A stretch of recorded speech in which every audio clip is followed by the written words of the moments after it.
경주는 지붕 없는 박물관이라는 별칭이 있을 정도로 도시 전체에 문화 유적지가 산재되어 있어 발 닿는 곳마다 역사적인 가치를 지닌 곳을 만날 수 있죠. 야경과 함께 경주의 아름다움을 느낄 수 있는 동굴과 월지, 허허벌판의 천년의 역사를 고스란히 간직하고 있는 첨성대, 뛰어난 건축미를 자랑하고 있는 불국사 등 어느 하나 중요하지 않은 것이 없습니다. 이렇다 보니 한국을 찾는 외국인들은 한국 어디를 여행하든 전통과 현대가 공존하는 모습을 볼 수 있지만 그 중에서도 제대로 된 한국의 전통을 느껴보고 싶다면 경주를 가라고 추천하기도 하죠. 전 세계 여행객의 바이블로 불리는 론리 플래닛도 2022 최고의 여행 탑10 도시에서 경주를 10위로 선정하며 꼭 방문해보길 권했는데요. 경주에 대해 역사로 가득 찬 사랑스러운 도시이다. 경주는 보물찾기 하듯 고대 왕실 유물을 볼 수 있는 것이 장점이라며 신라 귀족들의 노천궁과 풀무덤 수백 점의 불교 유물 등을 꼭 찾아봐야 한다고 선정 이유를 밝혔습니다. 이렇게 전 세계적으로 잘 알려진 만큼 경주는 역사적 유물의 보물창고 같은 곳인데요. 사실 경주에 사는 사람들은 그것 때문에 고민이 많기도 합니다. 경주에서는 땅만 파면 유물이 나온다는 말을 농담처럼 하지만 실제로도 그렇기 때문인데요. 경주에서 문화재 주변 지역으로 지정되면 화장실 하나를 새로 지으려고 해도 6개월간의 발굴 작업이 필수라고 합니다. 공사 중 문화재가 발견되어 모든 공사가 중단되고 발굴 작업으로 바뀌어버리는 경우가 많기 때문인데요. 이 때문에 주민들은 제발 문화재가 나오지 않았으면 하고 비는 지경이라고 합니다. 경주에서 과수원을 하는 한 농부는 농사를 위해 주기적으로 땅을 파서 흙을 갈아줘야 하는데 그 작업을 하다 땅에서 유물인 그릇과 칼방패가 마구 쏟아져 나오는 바람에 어쩔 수 없이 한동안 농사를 짓지 못하고 발굴이 다 끝날 때까지 기다렸다는 웃지 못할 에피소드가 전해지기도 했습니다. 이토록 문화재가 많이 잠들어 있는 이유는 경주가 서라벌 금성 등으로 불리면서 신라 천년의 역사 속 수도였던 장소이기 때문입니다. 이후 동경계림부 등으로 불리다가 조선시대에 들어서 지금처럼 경주라고 불리게 되었는데요. 천년이라는 오랜 시간 동안 수도로 있으면서 수많은 사찰과 유적들이 남게 되었습니다. 불국사, 석굴암, 경주시내 일대와 양동마을, 옥산서원이 세계문화유산으로도 지정되어 있죠. 그런데 최근 경주에서 생각지도 못한 귀중한 보물이 발견되어 전 세계 학계가 발칵 뒤집어진 일이 있었습니다. 경주에서 발견되기 전까지는 이미 역사 속으로 사라졌다고 판단된 보물이었기 때문인데요. 사건의 발단은 이렇습니다. 지난 2003년 양동마을에 위치한 경주 손씨 종가의 고택은 문화재청의 주관하에 건물을 수리하게 되었습니다. 이 고택은 보물로 지정되어 있어 집주인이라도 마음대로 손댈 수 없기에 조금만 수리를 하려고 해도 문화재청에서 나와 공사를 주관한다고 하는데요. 한국학중앙연구원 안승준 책임연구원은 고택을 정리하던 중 창고 한편에 방치되어 있는 라면 박스를 발견하게 되었습니다. 그런데 여기서 그의 남다른 촉이 발동했습니다. 안 연구원은 저기 저 박스는 뭡니까? 라고 물었는데요.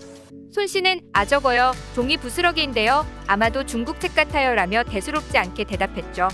어떤 내용인데요? 라고 재차 물었더니 몰라요. 우리 아버지가 남복이 부끄럽다고 버리려고 치운 것으로 보이는데요. 좀 이따가 버릴 거예요. 라고 무심하게 대답하는 것입니다. 안 연구원은 그 버리는 박스에서 계속해서 무언가가 느껴져서 무언지는 모르지만 가져가서 확인하고 정 쓸모없는 것이라면 버리겠다며 양해를 구하고 쓰레기 박스를 챙기게 됩니다. 그렇게 안승준 연구원은 고택에서 발견된 고문서와 라면 박스를 챙겨 한국학중앙연구원으로 돌아와 본격적인 조사를 시작했습니다.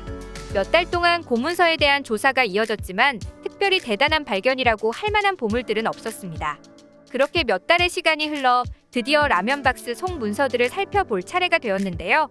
별다른 기대도 없이 열었던 라면 박스 속에는 의외로 엄청난 보물이 있었습니다. 쓸모없다 여겨져 버리려고 모아둔 라면 박스 속에서 발견된 것은 다름 아닌 원나라의 최후의 법전 지정조격이었습니다.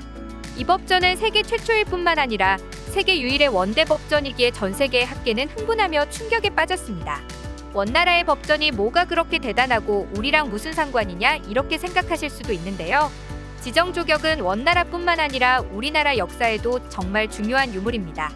일단 이것은 1446년 충무광 때 만들어진 원나라의 최후의 법전이자 유일하게 남아있는 법전이었습니다. 이 사실만으로도 역사적으로 가진 가치가 굉장히 크다는 것을 알 수 있는데요. 그뿐만 아니라 고려말 법전 편찬의 주요 참고 자료였고 조선에서도 각종 외교 문서와 형사법의 참고 자료였습니다. 세종이 직접 지정 조격을 인쇄해 배포하기도 했고 집현전 학자들이 형법을 연구할 때 참고하는 중요한 자료임을 실록을 통해 확인할 수 있다고 하는데요. 하지만 원나라가 급격히 멸망하고 그 뒤를 이은 명나라가 원의 법과 제도를 따르지 않으면서 최후의 법전은 역사 속에 사라진 것으로 알려졌습니다. 중국은 이 책을 찾기 위해 백방으로 노력했지만 중국에서도 이것이 있었다는 기록만 남아있을 뿐 책의 흔적조차 찾을 수 없었다고 하죠. 그런데 그 책이 600년이 지나 본토인 중국도 아닌 바로 한국의 경주에서 발견되었으니 세계와 중국의 충격은 대단히 클 수밖에 없었던 겁니다. 이 소식이 전해지자 2010년에는 몽골의 대통령이 방문단을 꾸려 지정조격을 보기 위해 방문을 할 정도로 전 세계에 관심이 뜨거웠죠. 심지어 지정조격은 거의 원형 그대로 보존되어 있었다고 하는데요. 이를 발견했던 안녕구원은 지정조격이 거의 원형 그대로 보존될 수 있었던 건 조선 초기 사용된 이후 이 책에 손을 대지 않았기 때문이라며 미라 상태에서 600년을 버텨온 것이라고 더욱 놀라워했다고 합니다. 다만 아쉬운 것은 지정조격 4권 중 2권만 발견되었다는 것과 한 권은 상태가 정말 좋지만 한 권은 훼손이 있다는 점이었습니다. 그렇다고 그 가치가 떨어지는 건 아니었죠. 이렇게 발견된 지정조격은 동아시아와 세계 문화사의 탁월한 의미를 인정받아 2021년 2월에 한국의 보물 제2118호로 지정되었습니다. 그런데 지정조격이 보물로 지정된 소식이 달갑지 않은 나라가 있었는데요. 바로 중국입니다. 중국에서는 자신들의 역사적 유물인데 한국에서 최초로 유일하게 발견된 것도 모자라 한국의 보물로 지정한다고 하니까 속이 뒤틀릴 수밖에 없었던 것이죠. 우리의 독립운동가마저 중국 국적의 조선족이라고 우기는 중국이기에 언제든지 지정조격도 내놓으라고 떼를 쓰지 않을까 걱정이 되기도 합니다. 우리의 예상을 크게 빗나가지 않고 중국인들은 이번 지정조격과 관련해 한국이 또 중국의 것을 뺏으려 한다며 길길이 날뛰고 있다고 하는데요. 사실 중국인들은 자신들이 한국의 문화를 훔쳐간다는 생각은 하지 않고 오히려 한국이 중국의 문화를 훔쳐간다는 인식이 팽배하다고 합니다. 이와 관련해서 최근 한 온라인 커뮤니티에는 한국인들만 모르는 한국인 루머라는 글을 통해 공자 한국인설이 다시 한번 재조명되고 있다고 하는데요. 과거 방송된 중국판 비정상회담인 예능 프로그램 세계청년설에는 한국인 패널 한동수 씨에게 공자의 국적이 한국이라고 생각하느냐는 질문을 하는 장면이 나왔습니다. 한 씨는 그 헛소리는 아무도 믿지 않는다라며 공자는 중국인이라고 말했고 출연진들은 박수로 화답했죠. 해당 질문은 뜬금없어 보이지만 이 질문에는 중국인들의 뿌리 깊은 오해가 담겨 있는데요. 중국인들은 한국인이 공자와 한문, 단오절 등이 자신의 것이라고 우긴다고 믿고 있기 때문이었습니다. 또 힘을 모아 한국에 대응해야 한다고 황당한 주장을 펼치기도 하죠. 하지만 정작 한국에서는 공자 한국인설에 대해 아는 사람이 거의 없는데요. 한국인들은 대부분 공자는 중국인이라고 알고 있고 국내 최대의 유교 연구기관인 성균관에서도 중국의 공자라는 표현을 사용하고 있는데도 그저 한국을 깎아내리기에 급급한 겁니다. 중국인들의 황당한 오해는 최근 동북공정의 일환으로 중국이 우리의 전통문화인 한복과 김치를 자신들의 것이라 주장하는 분위기 때문에 다시 한번 재조명받고 있는데요. 자신들의 행동을 돌아볼 생각은 안 하고 말도 안 되는 혐한을 일삼는 중국이 하루빨리 정신을 차렸으면 좋겠습니다.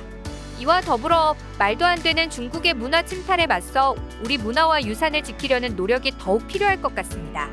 오늘 준비한 내용은 여기까지입니다. 여러분의 소중한 의견을 남겨주세요. 그리고 많은 분들이 보실 수 있도록 널리 공유 부탁드립니다.